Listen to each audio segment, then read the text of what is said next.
Habari ya kutwa wapendwa, natumaini wazima na kila mmoja amekuwa akipambana kuweza kuhakikisha afya yake inakuwa salama na kuhakikisha anaweza kuitengeneza hizo kwa kupata maarifa, kwa kufanya mazoezi au kwa kuzingatia lishe au kupata maarifa yanayosaidia na akili, na ukisha akili inapokaa vizuri basi hata mwili unaweza kukaa vizuri, kwa sababu akili ndio inafanya maamuzi ambayo yako sahihi. Inaweza unywe pombe kuweza kubadilisha afya yako au kufanya kitu chochote ambacho kinaweza kupelekea kuathiri mwili wako na kuwa katika sehemu ambayo itakuwa ni hatari zaidi.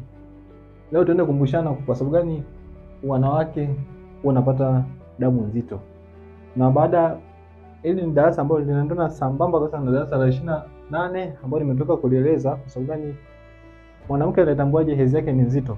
Sasa moja ya dalili ya kutambua hedhi nzito ni kuona ishara ya damu bonge ambazo zinatoka. Sasa wewe utakuwa unajiuliza kwa sababu gani mimi natoka damu nzito? Na hili swali naenda kujibu hapa, lakini mwanzo wa hili swali utafuatilia video ya 28 ambayo itakuwa hapo chini, si itakuwa juu, unaweza ukaifuatilia na kujifunza ni kitu gani ambacho nakimaanisha hapa na kitu gani ambacho kitakuwa sahihi kabisa. Mabonge ya damu huwa yana maana gani au yanaashiria nini pale ambapo mwanamke anatoka madamu au mabonge ya damu?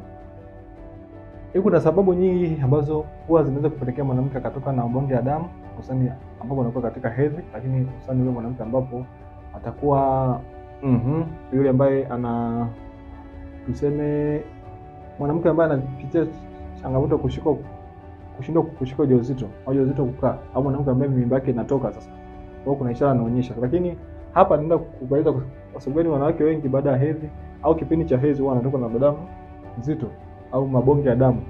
Huwa inamaanisha nini? Mabonge ya damu madogo huwa yanaweza kawaida. Hofu ya kwanza ambayo nakuondolea hapa, utakapoona madonge au mabonge ya damu madogo madogo ni kawaida kabisa.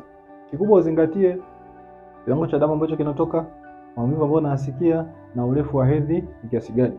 Lakini utakapoona kwamba na mabonge ya damu ni kidogo kidogo na kiwango cha damu ambacho kinatoka ni kidogo, basi ni kawaida.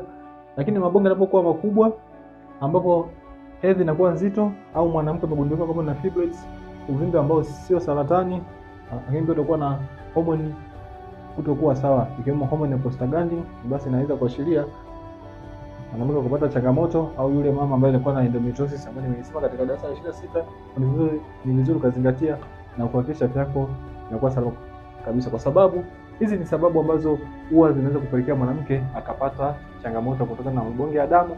Kwa hiyo ni vizuri karejea kwanza darasa la 28 ambao ni mwendelezo wa darasa la 29 ambao mwanamke lazima ulifahamu, wewe mtumishi wa afya lazima ulifahamu, kwa sababu mwisho wa siku ukiweza kupata maarifa nusu nusu bado utakuwa katika mkanganyiko ambao hauna maana yote. Kwa hiyo hizi ni sababu au ni ishara za kuonyesha kwamba hizi ni sababu za kwenda kukutoa au zinaweza kupelekea wewe mwanamke ukapata mabonge ya damu. Kwa hiyo ukatafuta msaada na kuweza kuwa salama kabisa.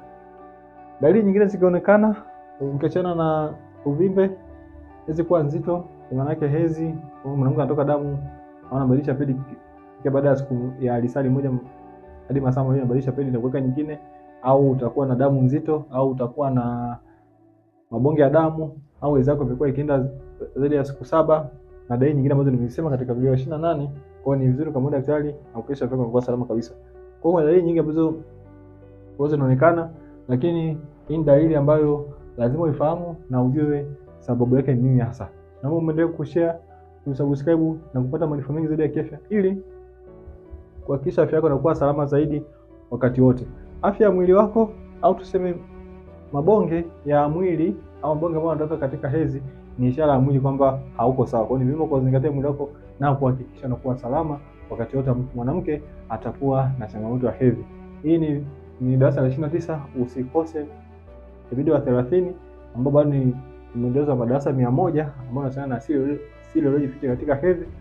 Utakapoisikia, utakapofuatilia kupitia mitandao mingine ya kijamii, basi nenda YouTube, unaweza kujifunza, au huko ulipo naweza nikatuma kwa maandishi au kwa kuweza kuupload video ambazo mtaweza kujifunza kwa lugha rahisi kabisa bila shinikizo la mtu yoyote, au kwa kutumia nguvu au maarifa makubwa ambayo madaktari bingwa wamekuwa wakitoa, au wewe ambaye unapitia changamoto lakini unaona ueleza, basi mimi nikuelezee inavyokuwa na uweze kuchukua hatua na kuweza kuwa salama kabisa. Share, like na subscribe kama mimi ambao nimeamua kutoa zawadi kwenu. Leo tarehe 28 mwezi wa 12 nasherehekea happy birthday yangu. Kwa na wewe unaweza kuniwish hapo chini, lakini upendo wako mwingi zaidi ni kuweza subscribe na kuwa katika mazingira ya usalama zaidi, kwa sababu maarifa mengi yatatoka na mengi yenye sana afya ya mwanamke, lakini pia afya ya hedhi na uzazi. Asante na mpaka wakati mwingine. Usisahau darasa 30.